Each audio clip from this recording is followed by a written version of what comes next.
Cooper with King Piers here today. We are back in Richmond on this wonderful Wednesday. It is Thanksgiving Eve, so I'd like to wish everyone a happy Thanksgiving.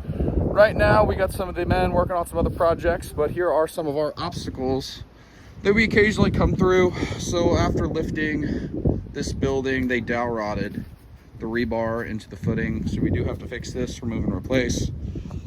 With this rain that we got, another obstacle we come across is we're gonna have to pump out all of this water in each of the holes.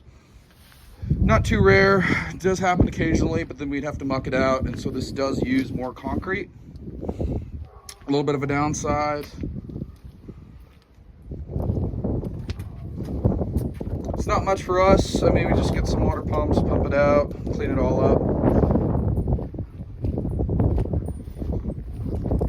Just wanted to give you guys a kind of some of the obstacles that do come across when putting in our piers. But stay tuned for King Piers. Give us a call at 816-521-8915, or feel free to visit kingpiers.com. Thank you.